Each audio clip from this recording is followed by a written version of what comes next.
We have this property and we want to turn this into cash. We can do one of two things or a combination thereof. We can own the property and the bank gives us a mortgage. Okay. They're loaning us this. Or, hear me out, we can take this building, chop it up into a bunch of little pieces, and they will buy the piece from us. Now, we're not going to actually chop it up and give it out to them. In the classic example of stock, they will have this piece of paper that represents that they own a little teeny piece of this building. Or technology, we got this tokenization thing going on. We can tokenize real world assets. So show the token again. That would be. This is the token. That's the digital token. Yes. We'll give you this code, this slither of code that represents that you own a portion of the building. That way, the people that control the building, they can get the money against the assets. So essentially, it sounds like it's giving more people the opportunity to actually invest privately, private equity. Yes. This is why when you do a deal, certain types of large deals, you have to register with the SEC because you need to make sure you're doing it right. You can't just be making up shares out of nowhere when it doesn't exist. Yeah. The other way to do it is through a fund. Very similar thing, but instead of breaking up shares of the building itself, you're taking a bunch of buildings and putting it into a bundle, and you're breaking up the shares of the bundle. The other way, now that we got this tokenization, hey, I want to buy an apartment building. I can issue shares through tokenization. We are a ways away from people being able to do that on regular deals for just apartment buildings, but it's around the corner. So syndication is, the way it was done is probably going to go away, which I have questions. Who regulates it? That's my question. So we just hired a new investment assistant at our private equity fund, Invictus Elite. And we got into this amazing conversation today because he asked me about real world assets and tokenization. And we broke it all the way down. But I realized something. A lot of you don't really truly understand the difference between debt versus equity. So this whole conversation, this whole explanation about tokenization got into a conversation about debt versus equity. And a lot of this stuff might surprise you. And a lot of these things that you don't know could be the thing that's keeping you from building wealth. So hop into the very first episode of the Profit Door Review.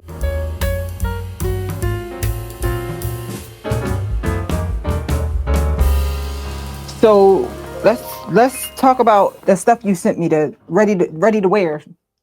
The RWA?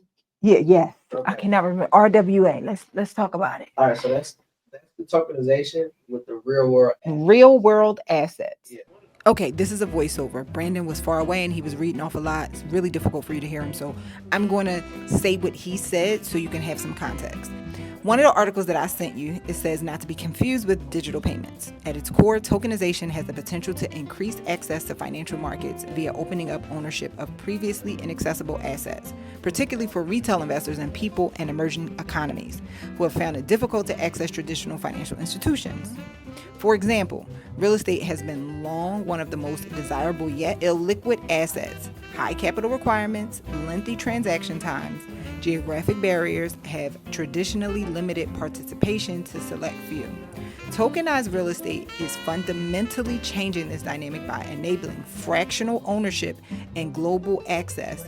Fractional ownership allows for very high property values, such as a luxury apartment or commercial building, to be divided into thousands of digital tokens.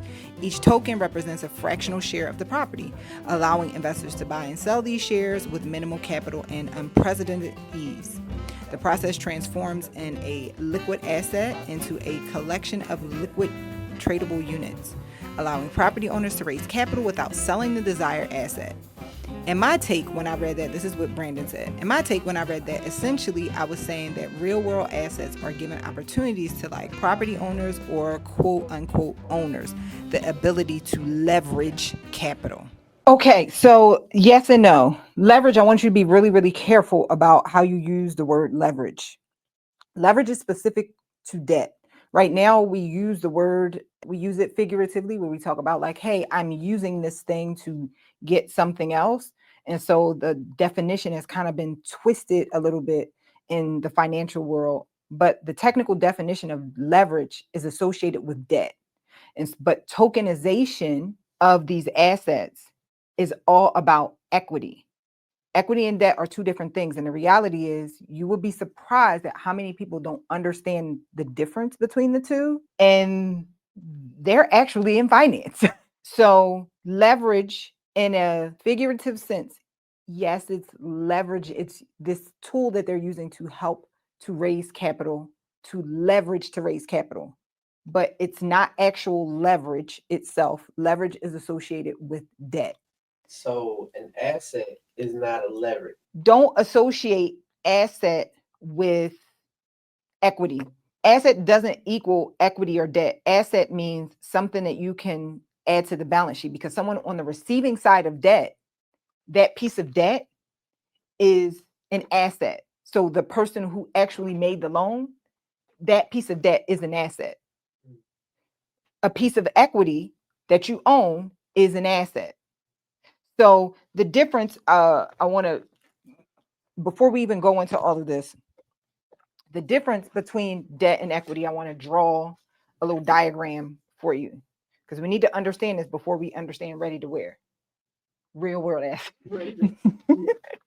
RTW. Before we understand RTW, we need the RWA. Okay. All right. So the example I like to give is a mortgage. A mortgage is debt.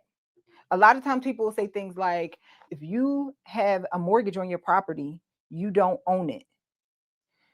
The bank owns it. That is not true as it pertains to mortgages, specifically this type of debt.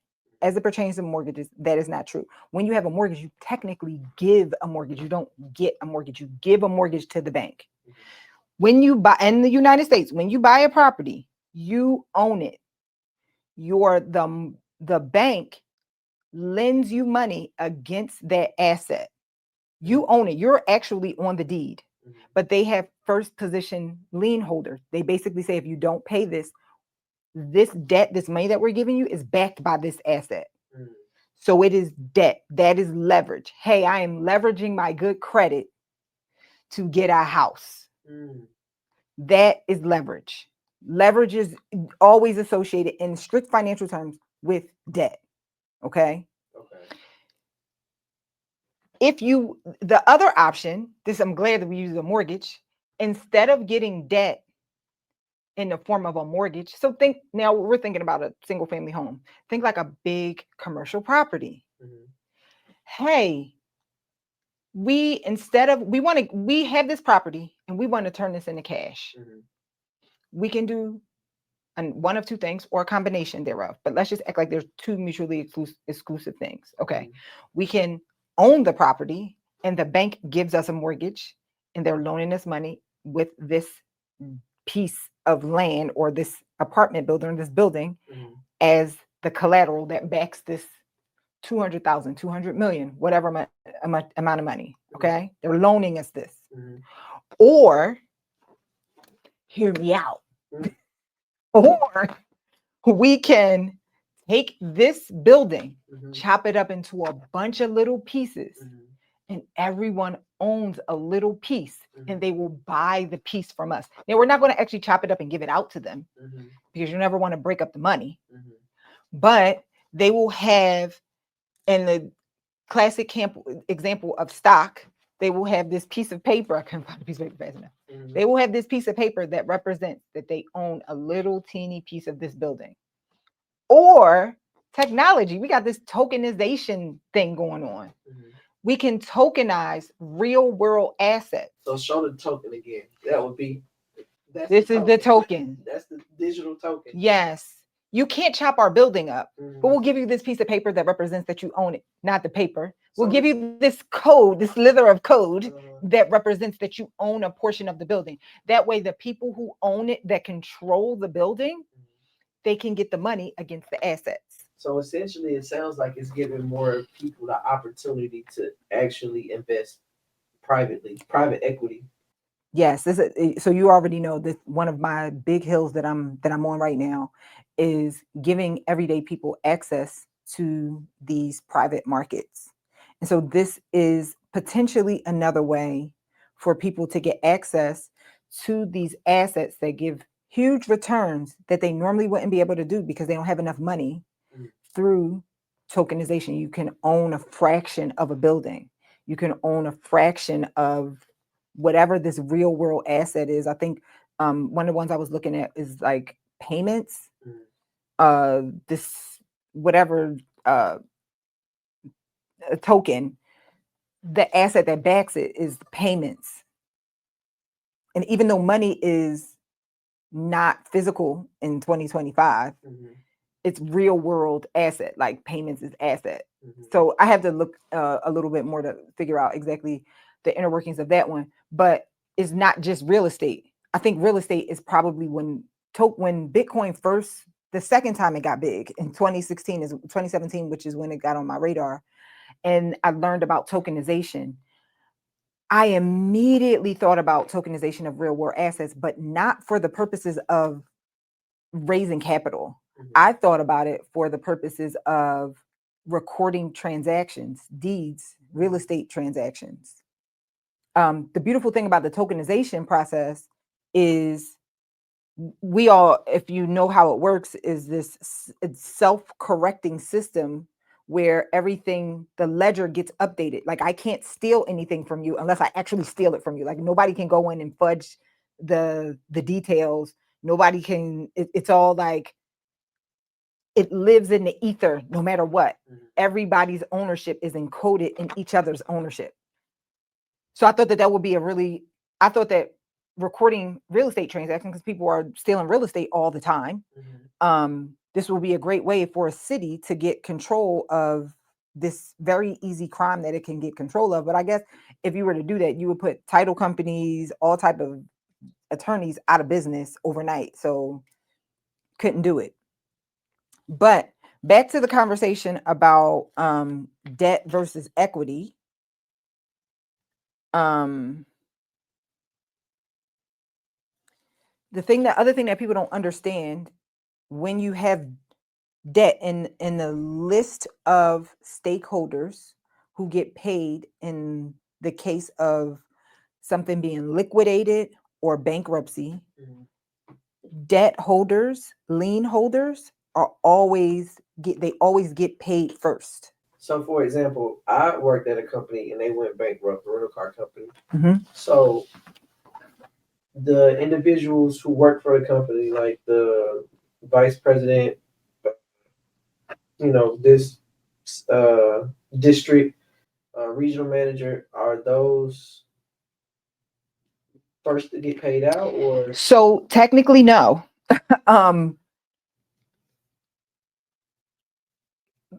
So if they have wages due to them, that's debt. So yes, but in terms of like being made whole, like, oh, we're going to give you a severance package, no. Right? Like you work, typically in America, you work first and then you get paid. So when you work before you get paid, the company is in debt to you. So you technically have issued a loan to them for, the 2 weeks or a day or 2 days or whatever since your last pay date. So kind of, but normally, when a company is in business, you have this class of people that's called stakeholders. Stakeholders is everybody that is affected by the company. This is employees, debt holders, equity owners. If it's a business, the neighbors are stakeholders. These are people that have a stake in the business doing well, sometimes not doing well. Someone may have a stake in the business not doing well. Like anybody who has a vested interest in this business, on paper or not. What would be equity holders then? Equity holders, stockholders. Stockholders. Yes. Okay. Stockholders. So if a business is liquidated or if it goes under, stockholders are the last ones. So because of this order that debt holders get paid first, so lien holders, debt holders, like if you get a mortgage, in real estate, like especially if you're trying to put a deal together, the mortgage company, if you did a hard money lender, they're like, we only want first position lien holder. We won't take second position. That means if the property gets liquidated, first position, you get paid first. Second position, there are some lenders that will go second position lien holder.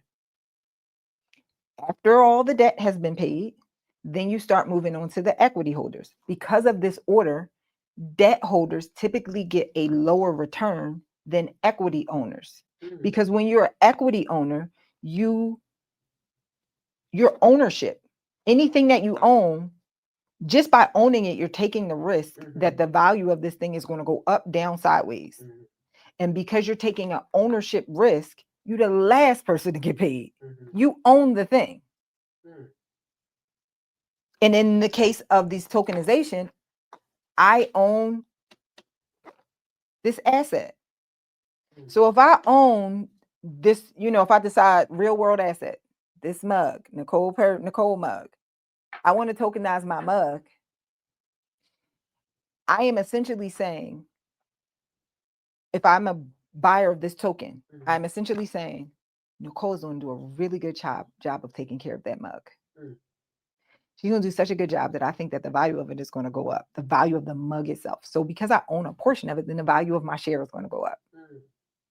But if I break the mug, guess what? Now everybody's share or value going to equity. There you go. Has diminished. Yes. So bondholders, debt holders, bond is debt. So you think about stocks and bonds. Stocks is equity, bond is debt. Bondholders, mortgage, banks that have mortgages. Anybody who has debt, their interest rate will be low. Now I'm gonna bring it back to the conversation about asset. If I loan you money, if I own a bond of the United States Treasury, if I loan you money, that is an asset. The money is the asset. The bond is the asset. The bond is the asset. That's why you don't associate asset with, it doesn't equal liability, because an asset also can be the stock. Oh, okay. I get it, sort of. So essentially, when I hear the term debt, is it really like, from the conversation, from where it's going, it sounds like it's attached to cash, like money, like actual. That's the whole point, that you would, it doesn't always mean that is not mutually exclusive to that. But like the reason I would issue bonds, the reason I would get a business loan, the reason I would get a mortgage is because I need a lump sum of cash in exchange for you getting these payments. That makes sense. The same reason I would issue equity or tokenize something, because I need cash. I must sell off my ownership of this company, portions of my ownership of this company, because I need the bread to make the company run. Okay. That actually makes a lot of sense. That so reminds me of the conversation I overheard you having earlier, about 2 weeks ago. What did I say? When you guys were trying to work that deal about well, you was on the phone with Art and Noel, and he was pretty much saying, like, what are you willing to give? What are you willing to give? Yes, that was a very loaded. So we have equity on the table that we can give up. Right. That's what that was. Yeah. Yes. Equity plus some other things. So these real world assets, how does it apply to you? Technically, anybody who wants to raise money. So right now, like if you want to buy an apartment building, the easiest way to do that is to do syndication, where you are literally breaking up shares of the apartment building and selling off shares to investors. Okay. So you got the general partner, the person who controls the deal, and you got the limited partners. Hey, we're going to break up ownership of this into people, almost think like the stock market, selling off shares of the equity portion of the deal. Okay. This is why when you do a deal, a certain types of large deals, you have to register with the SEC, because you need to make sure you're doing it right. Right. You can't just be making up shares out of nowhere when it doesn't exist. Yeah. Okay. The other way to do it is through a fund. right?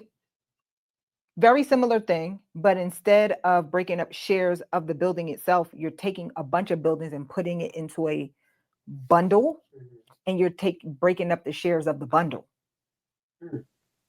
And you saying that's the fun side? That's the fun side. Okay. The other way, now that we got this tokenization, hey, I want to buy an apartment building. I can issue shares through tokenization. We're a bit I think we're not a bit, but we are a ways away from people being able to do that on regular deals for just apartment buildings, but it's around the corner. So syndication is the way it was done is probably going to go away, which I have questions. I actually wrote this question down when you brought this ready to wear RWA. Yes. When you brought RTW, when you brought RWA up to me, my question is, just think easy E with an R, you know?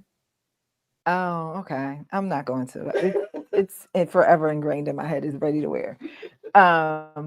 Who regulates it? That's my question. I don't know the answer to that because theoretically anybody can put something on the blockchain and anybody can say what it's worth. And then how do we know? It's also it's a lack of security there. I don't.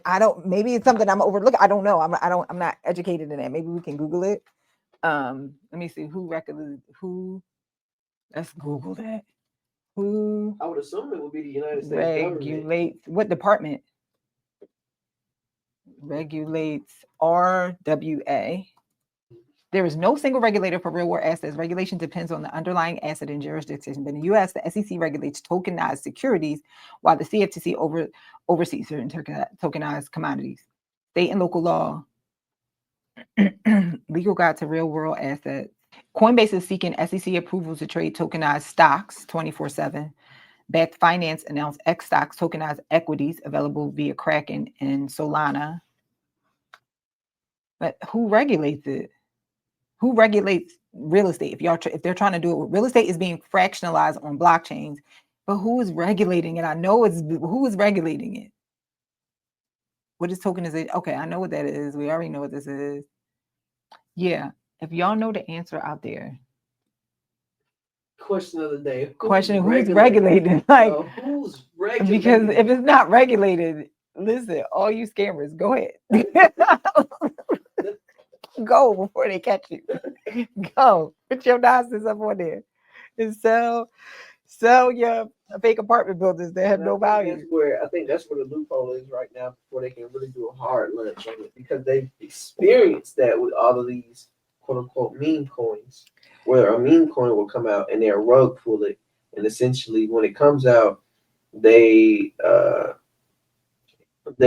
just boost the value of it like hyperbole, and just once the value gets to a certain amount, they just rug pull it and just liquidate it immediately. Yeah. And then it just leaves everybody who invested. The first person that does this with a real estate project, somebody's going to figure out how to scam. It's going to be crazy. The scammers are always going to scam. Well, so here's the thing though, like, you know, there was a law some years ago that was passed that said that allowed for people to do crowdfunding with real estate. And some people ended up in a situation where they felt like they got scammed. Right. And so just to kind of back up and give a little bit more information about it, a lot of people didn't get scammed. Let me be really, really clear. A lot of people did not get scammed. Crowdfunding with real estate was a way to solve this problem that we're talking about right now, which is like giving everyday people access into these markets, right? Oh, I got $100. I can own through a crowd fund, right? Think like a regular fund, but a crowd fund. We can do unaccredited investors. I think it was like an unlimited amount of unaccredited investors. It's still, I mean, you can still do a crowd fund that way. There's a lot of regulation around it. But hey, I got $100 and I want to own a piece of this property. Great. Same concept as this tokenization stuff. Same exact concept. The issue is It's not really issue. It's really kind of solving the problem. Because it's illiquid, people who are not accredited, they typically need their money back sooner. They don't like the idea of locking their money up for 5 to 7 years. They need their money back sooner. But because it's traded on a blockchain, it's traded on an exchange, it makes it more liquid. And I had to research a while back to understand liquid and illiquid, like to understand, like I had to understand the concept of something being liquidated, and it really just means how fast can you turn it into cash. Yes, liquidation means how fast can you turn it into something that's illiquid. Like technically, I learned the hard way. Real estate is illiquid. Period. Apartment buildings are very illiquid.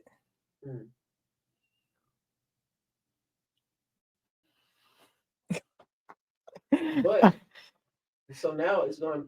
So now the whole ordeal is to get hands on cash faster. Not necessarily. Some people don't need their cash, so they're willing to take a bigger return to lock their money up. The other thing too about we about to go super duper deep. So we're gonna end this right here. Okay. You have primary versus secondary markets. Okay. So primary market is, hey, I have this asset and I'm going to sell shares of this fund. That's primaries. Okay. In the world of stock, it's called IPO. Right? Right. Soon as the IPO is over, everything else is secondary. That's the secondary markets. So if you have a very active secondary market that makes it liquid. Right? So with the reason that this tokenization stuff is a better resource than crowd funds to raise capital is because the the market that is the exchanges has a very active secondary market. Depends. It might not be active for that particular asset. You don't know. I mean, you won't know until like if you're doing something small like an apartment building. So that makes it liquid. Yeah. So it's like more. It depends on. I don't want to say more valuable, but like a more attractive asset to people who like liquidity. Now, if you have a crowd fund, like so, some of the people that felt like they invested in crowd funds, and because some people was trying to get their money back tomorrow, like they put their money in, and then immediately in a year they wanted their money back. Like that was crazy with that situation, and I felt bad for the person because it was like a run on the bank. Everybody wanted their money back and they don't understand it. Like you got to leave the money in for a while. There's no secondary market for this. So this kind of solves the problem because now you have potentially these secondary markets. You have these, I guess, is it stable coins? Like stable coins. But you just gave me a new thing that I didn't even know because essentially all the liquidity lies in the secondary market. Yes. Or you can hold the asset to maturity. Or one other way that it can be liquid is if the issuer has a clause to, like for funds, sometimes they have a clause where you have a redemption period. Every 90 days you can redeem it. So the fund manager has to be able to handle that. So like typically a larger fund, yes. Because it's like, all right, you want it? That's cool. We got a bunch of other people that want it. Sell it, give it buyback. You Vanguard, you own a money market fund. You can get you sell that thing, it's going to go. It's going. Yeah. Or whether they buy it back. I actually went on a tangent. They can say that we will buy it back. Right. Whether they issue it to someone else or not, that's irrelevant. We have these redemption, we have this time period, or we can, hey, that's something you can add in. Like, listen, I got a huge line of credit. I want you to invest in this, and you can redeem it at any time. Now, I'm sure there's going to be a huge penalty, you can redeem it at any time. That's liquid. That's a very liquid thing. If they're promising that you can redeem it at any time. Actually a brilliant strategy. You go and raise a bunch of debt, make it so that they can't change the max on the debt, and then you go out and raise capital on it and say, like, listen, you have to figure out what the value of that is, but like, hey, I want you to invest in this. This is your return, and I will buy it back if you ever need to redeem. And you make the redemption be a spread between what you have to borrow it at. So you essentially can like make money from it until you can find somebody else to invest. I'm sure someone is. I just thought of that, but it's not off the wall that no one else can do it. Yeah, that's crazy. Make it a spread. Right. So like, hey, I'm promising you I'm gonna give you a 20% return. It's liquid. If you want to get your money back, that's fine. But if you want to get your money back before this date, I'm only paying you 2%. So I'm only paying you 2%, or let's say, hey, I'm only paying you 6%, but I can borrow it at 5%, as opposed to your 20%. And that'll give me enough wiggle room to where so I can take that, replace it, pay these people back off, and make that 1% spread. I'm sure somebody's doing some version of that somewhere. Yeah. That's like a mathematical genius right there. Mathematics. And on to the segment, things they don't want you to know. Pretty sure somebody's done that. Like, yeah. Yeah. Somebody will be going to comment. No, it's technically illegal because blah, blah, blah, blah, the code, the IRS code, blah, blah, blah, blah, blah, so you don't know what you're talking about. Shut up, I made it up. Mind your business. We working out the kinks here, okay? Shut up, I made it up.